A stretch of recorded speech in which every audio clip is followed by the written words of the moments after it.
Are you still replaying the same old images in your mind and then calling it your reality? Are you still telling yourself to be realistic and then trying your best to live up to it? Or are you ready to use the weapon of your imagination to create a war against your current reality in order to create a new reality? Hi everyone, I'm Ronak and welcome to Me and You, where the aim is not to follow one another but walk together into the world of Disney inspiration, where I share my reflections and introspective insights on a Disney inspired quote, and I wish you do the same. Find out what meaning the quote holds for you in your life. For inspirational quotes are like pieces of puzzle, and it's up to us to find out where it fits in our puzzle of life. And so, to all the newcomers, as I welcome you to this channel, I truly hope that you're ready to put on your introspective glasses as you begin your journey within. And for those who've already been walking with me, I welcome you once again. Before I begin, for those who've not had a chance to see the previous video series 10 Steps to Manifesting Your Dream Life the Disney Way, COVID 20 Ways to Unlock the Journey Within, and the first 7 parts of this video series, I truly recommend that you go ahead and watch them first. For each series is like crossing a river of your existing thought patterns, where each quote acts as a stepping stone that helps you to slowly cross over beyond them and into the unknown. You'll find all the links in the description box below.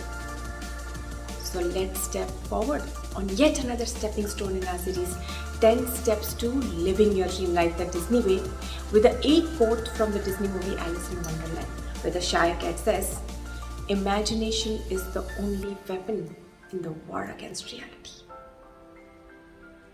As I was introspecting on this quote, and I hope you do too as we walk together today, the first question that came to my mind was, what is reality? What is reality? What constitutes as reality? And how real is this reality? And as I was reflecting on it, I realized that what I called as my reality was all that I could see and had seen and experienced till now. What I called as my reality was more subjective than objective. What I called as my reality was but my own perception of my life experiences and the story I had built around it. What I called as my reality was but a projection of my beliefs playing out as my life experiences. What I believed my reality to be was but my sense of self playing itself out in various life scenarios. What I called as my reality was but plugging in to the collective mindset of the community that I lived in and then believing in it. Reality as I knew it was all that I had seen in the past that I could recollect and remember. Reality as I know it is all that I can currently see. And because I had seen it and I'm seeing it, it is so. And because I had experienced it and I'm experiencing it, it is so. But as I found myself going even deeper down into the rabbit hole, I wondered, why was I seeing this reality over and over? Why was it being replayed over and over on the screen of my mind and making me feel as if I was stuck in it? And as I was reflecting on it, it finally struck me. It was my emotional investment and attachment to certain scenarios in life that fueled this replay over and over. Positive or negative, I had invariably and unknowingly invested a lot of my emotions as a result of my reactions in and to those themes in life.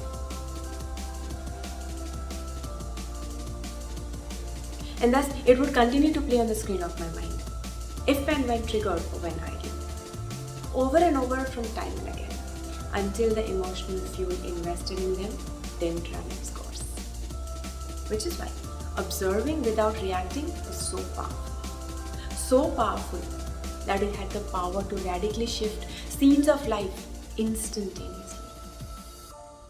And that's when it finally struck me. This feeling of stuckiness was due to my emotional investment and attachment to certain scenarios of life, still hoping to get some positive returns. And thus continue this replay and react mode of reality Firstly, because I was so used to it. It was known to me. Painful or otherwise, it had nonetheless become my comfort zone. But secondly, and mainly, was because I hadn't replaced it with anything new yet.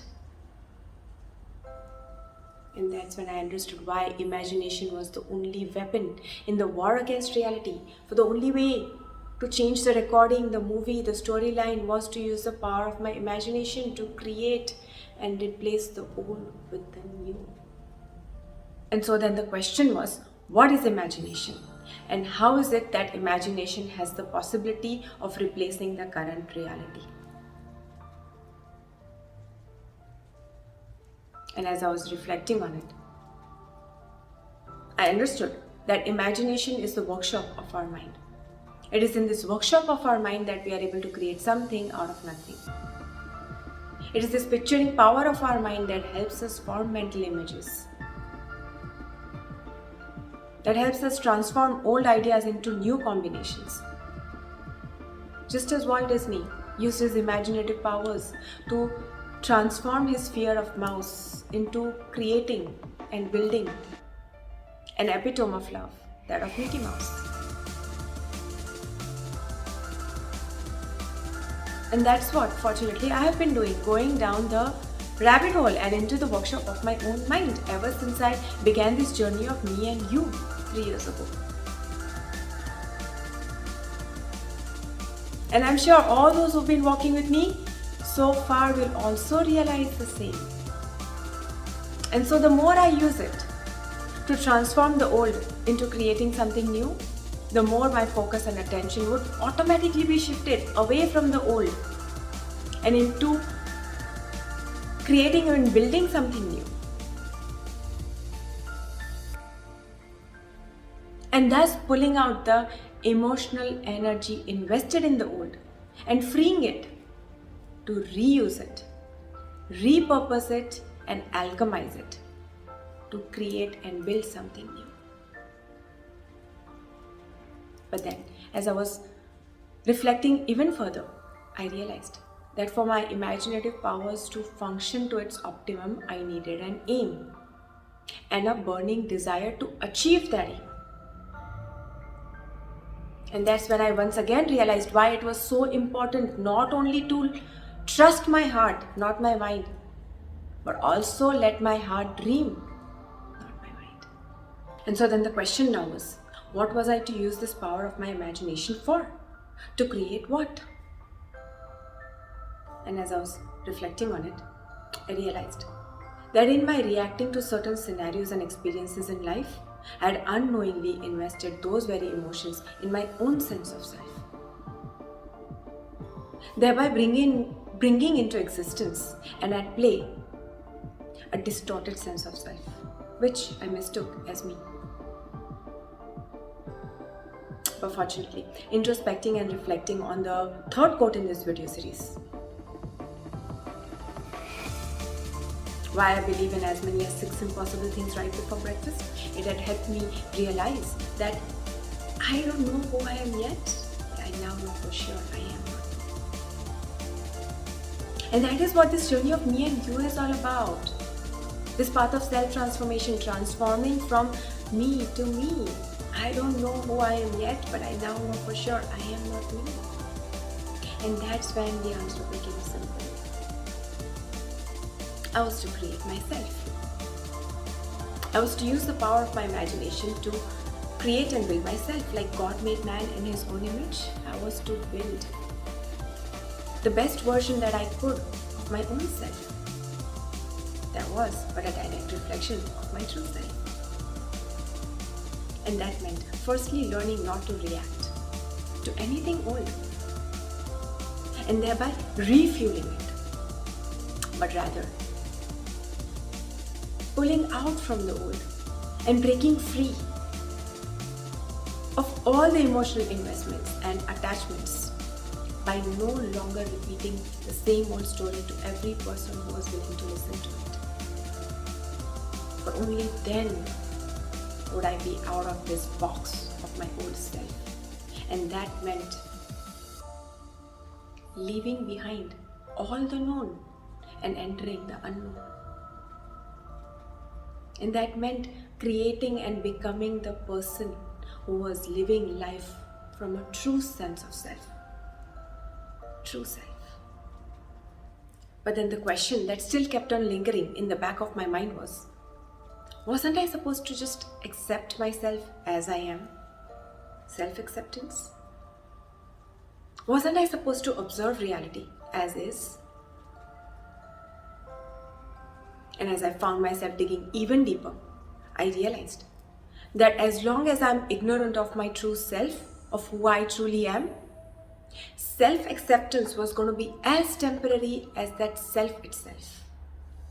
And the moment I realize and experience my true self, of who I truly am, self-acceptance would be automatic and natural, not forced upon, not reasoned upon. And that's when I once again realized that that is what this journey of me and you has been all about since 2019 and up until today. Me asking Ronak to walk with me on this path of self-transformation that has finally led us to this 8 stepping stone of imagination and at the threshold of our old reality and old self, where we are to now walk upon this bridge of imagination to create a whole new me and you, to create a whole new reality, a whole new world, where me and Ronak would continue to walk forward, to pave and forge a path towards self-realization and self-actualization. But then, like everything else in life, you gotta pay a price for that what you want. And that's when it struck me. If I wanted to walk across this bridge of imagination, I would have to pay the toll, which is going to be the basis for my next video. But for now, as we each reflect and introspect on this quote, the question that we need to be asking ourselves is this: are we still replaying the same old images on the screen of our mind and then calling it our reality? Are we still telling ourselves to be realistic and then trying our best to live up to it? Or are we ready to use the power of our imagination in order to create a war against our current reality in order to create a new reality? Hi everyone, I am Ronak and I thank you very much for walking with me today. I truly hope that you have been taking some time out to introspect and reflect on these quotes as we have reached this 8th and most important stepping stone in our journey to 10 steps to living our dream life the Disney way. I so look forward for you to sharing this journey with me in the comments below. And if you found this video helpful, do like and share with like-minded people and show your support by subscribing to this channel if you haven't done so already. Until next time, I thank you very much.